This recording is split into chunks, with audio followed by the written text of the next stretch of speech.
Bonsoir à tous, bienvenue dans le Journal de l'Afrique, édition spéciale ce soir consacrée au retour de Blaise Compaoré au Burkina Faso. Retour après 8 ans d'exil. L'ancien président déchu doit participer à une rencontre d'ex-chefs d'État burkinabés pour parler réconciliation nationale. Mais vous verrez que ce retour fait polémique car Blaise Compaoré est sous le coup d'une condamnation par contumace à la prison à vie pour son rôle dans l'assassinat de son prédécesseur Thomas Sankara. Nous irons dans ce journal à Ouagadougou retrouver Abdoulaye Barry, notre correspondant. Khalid Aussi, ancien correspondant au Burkina, sera lui en plateau, tout comme l'avocat de Blaise Compaoré, maître Pierre-Olivier Sûr. Et nous serons aussi avec maître Guy Hervé Cam, avocat des familles victimes dans l'affaire Sankara. Cela fait donc 8 ans qu'il n'avait pas foulé le sol de son pays. Blaise Compaoré est arrivé tout à l'heure à Ouagadougou. L'ancien président a voyagé depuis Abidjan dans un avion mis à sa disposition par la Côte d'Ivoire où il vit en exil. On va écouter tout de suite quelques réactions de ses partisans à son arrivée à Ouagadougou. On est très émus. On ne sait même pas quoi dire. On ne sait pas comment remercier Dieu et remercier notre chef de l'État, le colonel Paul-Henri Sandaogo. Le président d'Amiba a choisi pour unir tous les anciens présidents. Il sait qu'il y a quelque chose qu'il doit apprendre chez eux, puisque la paix revienne. Le président Blaise Compaoré a travaillé durant 27 ans pour ce pays. Sous son règne, le Burkina était apaisé. On peut dire que toute la sous-région était apaisée. Et à Ouagadougou, on va tout de suite retrouver notre correspondant Abdoulaye Barry. Abdoulaye, bonsoir. Au-delà de ces partisans qu'on vient d'entendre, quel accueil a été réservé à l'ancien président aux 27 ans de règne? Comme vous l'avez noté, ce soir, il y a 3 Burkina Faso. On a d'un côté la junte au pouvoir et les partisans de Blaise Compaoré qui ont donc réservé un accueil à l'ancien chef d'État et très content donc de revoir fouler le sol burkinabé après 8 ans d'exil en Côte d'Ivoire sans être inquiété par la justice burkinabé. De côté, on a les Sankara, mais aussi les défenseurs des droits de l'homme qui aujourd'hui dénoncent une atteinte grave contre la justice, mais aussi Abdoulaye Barry, on a un petit problème de connexion avec vous. On essaiera de vous retrouver dans quelques instants à Ouagadougou. Khalid Aussi, bonsoir. Vous êtes journaliste France 24, ancien correspondant au Burkina Faso. On l'a vu, donc un accueil plutôt chaleureux de la part de ses partisans, mais le pays reste tout de même divisé sur sa venue. Oui, c'est un accueil partagé. On peut dire que ses partisans l'ont accueilli, une dizaine de personnes, plusieurs dizaines de personnes d'ailleurs, l'ont accueilli à l'aéroport de Ouagadougou, même s'ils n'ont pas pu l'apercevoir. Ils étaient là, ils chantaient, ils exprimaient leur joie quant au retour de ce qu'ils considèrent comme l'homme fort africain, l'homme fort du Burkina Faso. Et d'un autre côté, on a eu les associations de victimes et l'association des victimes du procès de Thomas Sankara et certaines associations des droits de l'homme qui se sont insurgées contre la venue de Blaise Compaoré, car rappelons que Blaise Compaoré a été condamné à la prison à vie par contumace lors du verdict du procès Thomas Sankara, qui c'était le 6 avril dernier au Burkina Faso. Le procès s'est tenu pendant 6 mois, de octobre à avril 2022. D'ailleurs, lors du procès, il ne s'est pas présenté car ses avocats, nous avons la personne de Pierre-Olivier Sûr dans notre plateau, avaient évoqué une juridiction d'exception et un procès politique. Maître Pierre-Olivier Sûr, bonsoir. Vous êtes l'avocat de Blaise Compaoré. Merci beaucoup d'être avec nous sur ce plateau. Blaise Compaoré, Khalid Aussi vient de le dire, n'était pas présent lors de ce procès de l'assassinat de Thomas Sankara. Là, 4 mois après cette condamnation par contumace, finalement, il est de retour dans son pays. Qu'est-ce qui a changé? Écoutez, il n'était pas présent au procès, mais il est présent face à l'histoire, face à la grande histoire du Burkina Faso, qui doit se tourner vers l'avenir et non pas vers le passé. L'avenir, c'est quoi? C'est une nation qui, aujourd'hui, a le devoir de lutter contre l'ennemi qui ronge cette nation. Cet ennemi vient de l'extérieur, il s'est infiltré à l'intérieur, et il est temps, on le sait bien, tandis qu'il y a des exactions tous les jours, des attentats tous les jours au Burkina, que l'esprit de nation, l'esprit du Burkina soit réuni autour de la continuité de ces anciens présidents de la République qui ont fait du Burkina Faso un grand pays pour montrer qu'ils sont là, autour du lieutenant-colonel président de la République Damiba, et montrer que l'unité de la nation fait la force d'aujourd'hui et l'espoir de demain. Un mandat d'arrêt a tout de même été émis à l'encontre de Blaise Compaoré, votre client. Ça signifie qu'une fois sur le sol burkinabé, la police peut l'arrêter à tout moment. Est-ce que vous avez eu des garanties de la part des autorités qu'il ne sera pas arrêté? Il est arrivé avec un avion officiel qui a été affrété par la Côte d'Ivoire. Une fois qu'il a retrouvé le sol de son pays et qu'il a entendu le cri de ses supporters, c'est un hélicoptère qui l'a amené jusqu'au palais présidentiel. Vous imaginez bien qu'on est très loin d'un mandat d'arrêt. Kalidoussi, ce retour de Blaise Compaoré, il intervient, Maître Pierre-Olivier Sur l'évoquait, parce qu'il y a cette réunion prévue d'ici la fin de la semaine dans un but de réconciliation nationale face à la recrudescence des attaques djihadistes dans le pays. Oui, on est vraiment dans une réconciliation parce que, on va rappeler le contexte, le président Damiba est arrivé au pouvoir le 24 janvier 2022. Il a fait un coup d'État contre son prédécesseur Roch Marc Christian Kaboré, car il estimait que Roch Marc Christian Kaboré ne pouvait pas assurer la sécurité du Burkina Faso. Sauf que 6 mois après, il est lui-même confronté à un regain de violence qui a fait plus de 100 victimes, que ce soit civiles ou militaires. Donc aujourd'hui, il adopte une autre stratégie, c'est la stratégie de la réconciliation, en disant que nous avons des ennemis communs qui sont les groupes terroristes qui mènent une insécurité dans le pays. Donc d'abord, faisons la paix entre nous. Ensuite, nous irons ensemble combattre ces groupes-là pour un Burkina Faso meilleur dans les prochaines années. Sauf que... Et donc on met de côté cette condamnation qui date d'avril dernier. Sauf que le problème se trouve que Blaise Compaoré est condamné, ça c'est un fait, à la prison à vie. Donc plusieurs de des avocats des familles de victimes et surtout des organisations des droits de l'homme, à juste titre, demandent que Blaise Compaoré soit arrêté une fois qu'il a foulé le Burkina Faso. Ça, c'est la loi qui le dit. Mais on imagine que Alassane Ouattara, qui a toujours refusé son extradition, car n'oublions pas que Blaise Compaoré était en Côte d'Ivoire, Alassane Ouattara, le président ivoirien, a toujours refusé son extradition. S'il a accepté que Blaise Compaoré revienne aujourd'hui au Burkina Faso, c'est qu'il a obtenu des garanties des autorités actuelles. Nous sommes avec Maître Guy Hervé Cam, avocat des familles de victimes dans l'affaire Thomas Sankara. Maître Guy Hervé Cam, bonsoir. Merci beaucoup d'être avec nous sur France 24.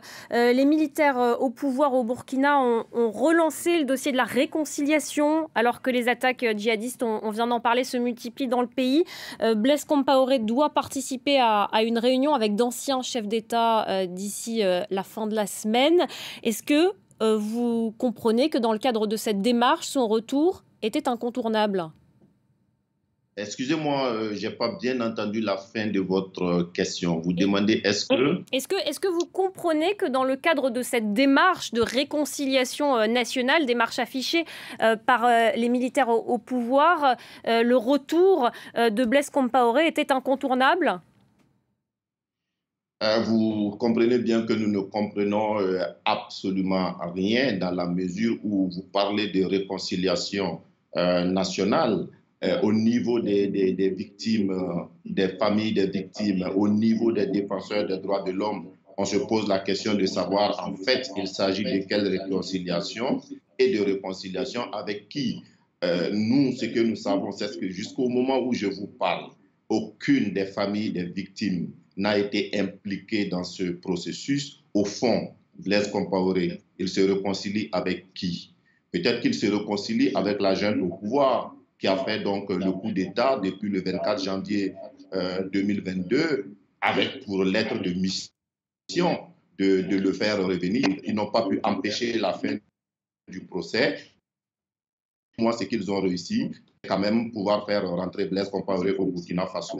Pour les familles des victimes, c'est totalement incompréhensible qu'un chef d'État, bien que putschiste, qui a prêté serment de respecter les lois du pays se transforme en personne qui viole ces lois en faisant rentrer un condamné et en prenant toutes les dispositions pour que le mandat d'arrêt qui est contre lui ne puisse pas être exécuté. Vous l'avez dit vous-même, Blaise Compaoré, l'avion s'est posé à la base aérienne. Un hélicoptère de l'armée est venu le prélever là-bas pour l'amener à la présidence. Il s'agit là tout simplement d'une complicité politique pour soustraire Blaise Compaoré de la justice et pour encore ouvrir la souffrance des victimes et de tous les défenseurs des droits de l'homme dans notre pays. Vous estimez que tout ça ressemble à une forme d'amnistie? Pardon? Vous estimez que ça ressemble à une forme d'amnistie à son encontre? Mais non, ça ne peut pas ressembler à une amnistie. Une amnistie est une procédure tout à fait légale. Ici, les différents protagonistes se sont mis totalement en marge de la justice ou peut-être se sont mis au service de la justice Kalachnikov. Sinon, ici, il n'y a pas de démarche d'amnistie. L'amnistie est une procédure légale prévue par les textes, bien entendu. Dans le cas de Blaise Compaoré, on le sait bien, une loi d'amnistie ne peut pas être prise parce que la procédure judiciaire est en cause. Ça sera une immixtion dans la justice, tout comme une grâce ne peut pas être prise parce que les décisions contre lui ne sont pas définitives. Eh bien, ce qui est choisi, c'est vraiment le terrain du non-droit, tout simplement. Maître Pierre-Olivier Sur, qu'est-ce que vous répondez à ça quand on entend Maître Guillaume Wekam parler de terrain du non-droit? Je pense que le président d'Amimba marche sur les traces de Nelson Mandela. C'est là-bas qu'on a inventé, qu'on a mis en place cette réconciliation nationale pour que une union de la nation permette au pays d'avancer et non pas de regarder toujours dans le rétroviseur. Et quand on regarde que dans le rétroviseur, soit on fait de la marche arrière, soit on prend le mur. Et le mur aujourd'hui, c'est celui du terrorisme. Alors, avec le président Ouédraogo, avec le président Kafundo, avec le président Roch, eh bien, le président Compaoré, sous l'égide du nouveau chef de l'État, vont se réunir demain. Ils vont se réunir demain pour montrer que la continuité, au-delà des drames, au-delà des soubresauts de l'histoire, n'est pas un vain mot et que le Burkina Faso est un pays qui, comme la France, comme les États-Unis, comme tous les pays, ont eu des hauts et des bas, mais existe et lève la tête. Et lever la tête, c'est regarder devant. Est-ce que tout ça peut se faire malgré cette condamnation qui date seulement d'avril dernier, condamnation à la prison à vie? Oui. Est-ce qu'on peut oublier ça? Alors, vous savez que cette condamnation, nous ne l'avons pas reconnue. Vous savez que si nous ne l'avons pas reconnue, c'est que nous n'avons pas été convoqués au procès. Vous savez qu'avant le procès, il y a une phase d'instruction à laquelle on n'a même pas été invité à participer et que par conséquent, nous avons toujours indiqué qu'il s'agissait d'un procès qui n'en était pas un, au regard des droits d'un procès équitable. Et c'est la raison pour laquelle, d'ailleurs, nous n'avons même pas formé appel. C'est la raison aussi pour laquelle nous n'avons même pas saisi les juridictions internationales. C'est un procès, c'est un verdict non écrit au regard de tous nos grands principes. Et c'est parce que c'est un verdict non écrit que la grande histoire doit lui passer dessus. Et lui passant dessus, eh bien, c'est le retour de Blaise Compaoré, non pas vainqueur, mais apaisé, pour une union nationale. Et je crois que le Burkina a bien besoin de ça aujourd'hui. Et nous saluons cette initiative que nous avons appelée de nos voeux depuis il y a fort longtemps. Khalid Douci, vous vouliez réagir. Ensuite, on retournera à Ouagadougou. Donc, si j'ai bien compris, maître, est-ce que vous remettez en cause la justice burkinabé? Non, je ne remets pas en cause la justice burkinabé, mais lorsqu'il y a des parenthèses de l'égalité dans l'histoire, pendant ces parenthèses, évidemment, la justice n'est pas rendue de façon légale. Et la preuve, c'est que entre le début et la fin de la procédure, il y a eu un coup d'État. Et la preuve de la preuve, c'est que pendant la mise en œuvre de ce coup d'État, la Constitution a été, les effets de la Constitution ont été levés. Dès lors, le procès ne se fonde plus sur un bloc juridique. Et ce procès est, à mes yeux, comment dirais-je, a donné lieu à un verdict non écrit au regard du droit international. On va partir à Ouagadougou retrouver Abdoulaye Barry. Abdoulaye, le retour de Blaise Compaoré, même si il est bref, on ne sait pas combien de temps exactement il va rester dans le pays, il pourrait avoir des conséquences politiques au Burkina Faso? Oui, on va assister désormais à une sorte de redistribution des cartes, à une polarisation de la situation politique au Burkina, puisque notons que depuis l'arrivée de la junte au pouvoir le 24 janvier, il y avait une sorte d'accalmie, il y avait un environnement apaisé, une situation politique apaisée, mais désormais les lignes devraient bouger. Et dès aujourd'hui, il y a l'unité d'action syndicale qui a déjà lancé un mot d'ordre, et d'ici là, on dénonce, pas un mot d'ordre, mais dénonce donc le fait que la junte au pouvoir sacrifie la justice donc sous l'autel de la réconciliation. Donc les familles, voire même les partisans de Thomas Sankara et les défenseurs des droits de l'homme devraient pouvoir se faire entendre dans les jours à venir. On peut dire que ce pacte d'accalmie qui était au Burkina jusque-là vient d'être rompu. Blaise Compaoré, qui est sous quand même le mandat d'arrêt international après avoir été condamné à la perpétuité par contumace. Vous ne croyez pas que les défenseurs des droits de l'homme devraient aujourd'hui d'abord regarder ce qui se passe dans le pays en termes d'insécurité et souhaiter la paix et une paix durable et comprendre que cette paix passe par une réconciliation nationale? J'aimerais qu'on retrouve Maître Guy Hervé Cam, avocat des familles de victimes dans l'affaire Thomas Sankara. Maître Guy Hervé Cam, est-ce que vous avez prévu de réagir dans les jours qui viennent? Vous avez prévu des actions? Certainement, absolument. Nous avons déjà rencontré le procureur de la justice militaire aujourd'hui qui nous a assuré que pour sa part, il y avait bien un mandat d'arrêt et que le mandat d'arrêt devait être exécuté. Nous comprenons aujourd'hui que nous sommes dans un état où l'autorité politique, par nature, il est dans son ADN, puisque c'est une autorité putschiste, que l'autorité politique n'est pas dans une optique d'état de droit et que par conséquent, il va sans doute falloir agir par d'autres moyens, et bien comme on a fait depuis 34 ans, depuis 35 ans pour obtenir la justice. C'est comme un recommencement par rapport aux familles des victimes qui sont résilientes, qui se sont toujours battues. Eh bien, je peux vous assurer que, accompagnés de tous les défenseurs des droits de l'homme, ils sont encore déterminés à se battre pour que force reste à la loi. Permettez-moi, avant de terminer, de rétablir la mémoire de Nelson Mandela, qui risque d'être souillée par ce qui s'est dit. Nelson Mandela n'a jamais fait une réconciliation amnésique. Le processus de réconciliation en Afrique du Sud a été un processus de vérité, justice et réconciliation. Ce qui se passe au Burkina Faso, ce n'est pas une réconciliation, ce n'est pas un processus de vérité, justice, réconciliation, c'est tout simplement une mise en scène entre amis d'hier qui avaient perdu le pouvoir, qui ont fait un coup d'État pour prendre le pouvoir et qui veulent se rétablir dans leurs droits. Je rappelle, j'ai étudié l'histoire de la France. J'ai étudié le droit français. On n'a plus du tout de temps. En France, on n'a pas pardonné des collabos. En France, on ne s'est pas réconcilié avec les collabos. On a jugé les collabos, on les a condamnés. C'est ce qui fait de la France ce qu'elle est aujourd'hui. Merci. Mon frère a un petit peu de raison concernant un président qui a tenu le pays pendant 27 ans, qui a fait du Burkina Faso un grand pays, reconnu sur la scène internationale, dont la culture est aujourd'hui admirée. Et c'est ce grand pays-là dont nous aimerions voir renaître de ses cendres grâce à une unité nationale et mettre en échec les tentatives mortifères des terroristes. Et c'est ce que les défenseurs des droits de l'homme devraient comprendre aujourd'hui. C'est ça les droits de l'homme. Merci beaucoup, Maître Pierre-Olivier Sûr. Merci d'avoir été avec nous. Merci Kalidoussi. Merci Maître Guy Hervé Cam. Merci également Abdoulaye Barry, notre correspondant. C'est la fin de ce journal de l'Afrique. Restez avec nous sur France 24. L'information continue.